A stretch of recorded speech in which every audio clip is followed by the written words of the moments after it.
सुरेंद्र वलासाई साहब।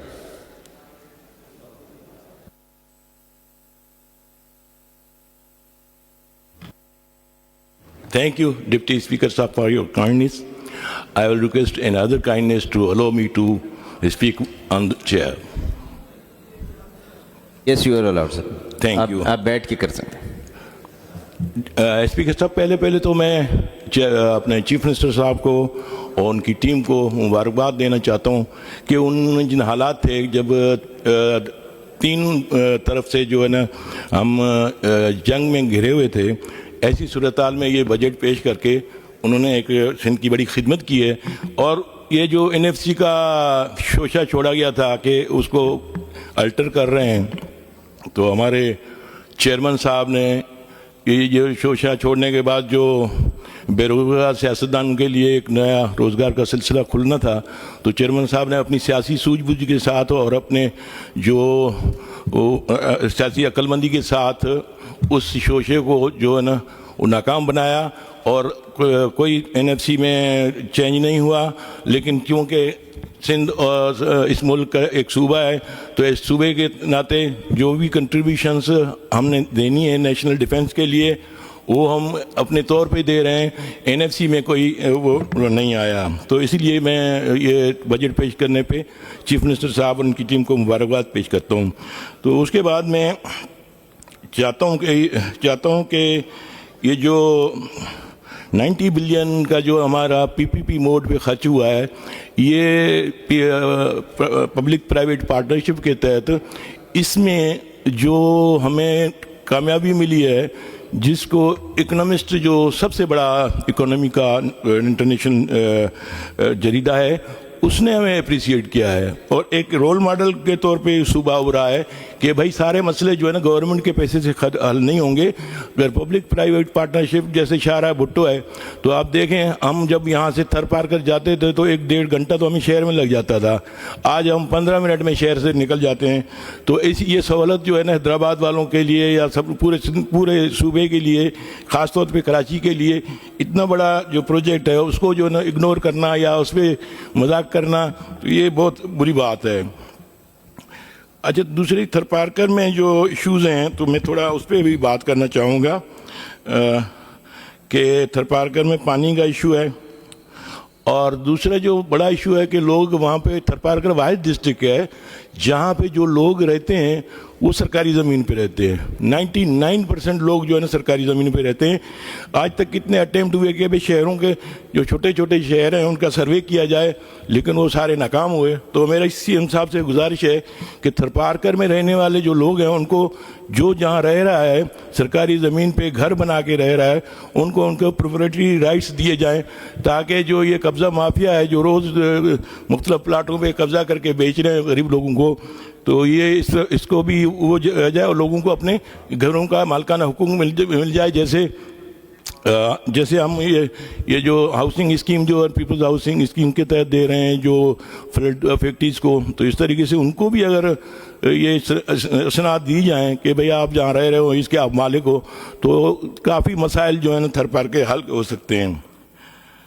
अच्छा, दूसरे नारकोटिक्स पे जो सिंध हुकूमत ने, होम मिनिस्टर साहब ने, सीएम साहब ने और अद्दी फरियाल ने जो एक्शन लिए इस पर मैं शुक्रिया अदा करता हूँ, क्योंकि नारकोटिक्स जो है ख़ास तौर पे ये सफीना जो है ये जोधपुर से आती है और वहाँ पे जो प्रोडक्शन है उस पर लिखा होता है कि फॉर एक्सपोर्ट ओनली, क्योंकि इंडियन गवर्नमेंट वो नहीं अलो कर रही है, वो लोकल कंजम्पशन अलो नहीं है, लेकिन यहाँ पहुँच जाती है, थरपारकर में पहुँच जाती है। तो इस सिलसिले में कल मैं तकरीर सुन रहा था हमारे गांव के एमपीए मोहतरम अरबाब अमीर अमानल्ला साहब की, तो मैं अप्रिशिएट करता हूं उनके इस एफर्ट्स की, इस स्पीच की, और उम्मीद करता हूं कि आगे चल के और एक्शंस भी होंगे। मैंने खुद फरवरी में ये आर्टिकल लिखा था, मैंने कहा कि भाई ये जो सफीना या इस किस्म के जो आदाब और इस किस्म की जो मंशात है ये प्रॉक्सी वार का हिस्सा है, क्योंकि वो लोग आपके जो नौजवान हैं उनको अनप्रोडक्टिव करके, उनको मवाली बना के या उनको वो करके बिल्कुल ख़त्म करना चाहते हैं, और उसके अलावा इससे पैसा जो मिलता है वो पैसा ही हमारे खिलाफ ही इस्तेमाल होता है। तो मैं चाहता हूं कि मंशियात के खिलाफ और ज़्यादा एक्शन लिया जाए, और होम मिनिस्टर साहब को रिक्वेस्ट करूंगा कि ख़ास तौर पे हर जगह पे एक्शन हुआ है, लेकिन मेरा जो तहसील है कलोई और डीपलो उसमें अभी तक कोई ऐसा एक्शन नहीं हुआ। अगर कहते हैं तो किसी छोटे मोटे केबिन वाले को पकड़ के लेते हैं, लेकिन वहाँ पे डीलर्स के खिलाफ कोई एक्शन नहीं हुआ है। तो इस पर भी मेरी रिक्वेस्ट है कि इस पर एक्शन लिया जाए। दूसरा ये है कि मैं ये मौके का फ़ायदा उठा के मैं अपने पाकिस्तान आर्मी के शहीद सचिन मेघवाड़ जो कि कोयटा में शहीद हुए थे, उनको इस हाउस के थ्रू तवसत से खराज तहसीन पेश करता हूँ। और हमें फ़ख्र है कि हम दलित कम्युनिटी के जो नौजवान हैं वो पाकिस्तान आर्मी में खिदमत दे रहे हैं और साथ साथ कुर्बानियाँ भी दे रहे हैं। अच्छा, हेल्थ के हवाले से एक रिक्वेस्ट है मुझे। स्टोर की ये जो स्टोर कीपर्स होते हैं वो मुझे मिले थे, वो कह रहे थे कि सर हमारा कोई सर्विस स्ट्रक्चर नहीं है, हमारा जो स्टोर कीपर से लेके अपॉइंट होते हैं स्टोर कीपर पे रिटायर होते हैं, तो उस वजह से उनके लिए भी कोई ऐसा अगर हो सके तो कोई सिस्टम बनाया जाए ताकि उनका भी प्रमोशन हो। आज एक डिगड़ी में वाक़या हुआ है जहाँ पे 500 या जो भी है जितने फिगर काफ़ी घर जो है मस्मार किए गए हैं हमारी कम्युनिटी के, तो इसका भी मेहरबानी करके नोटिस लिया जाए और उनको बहाल किया जाए वहाँ पे।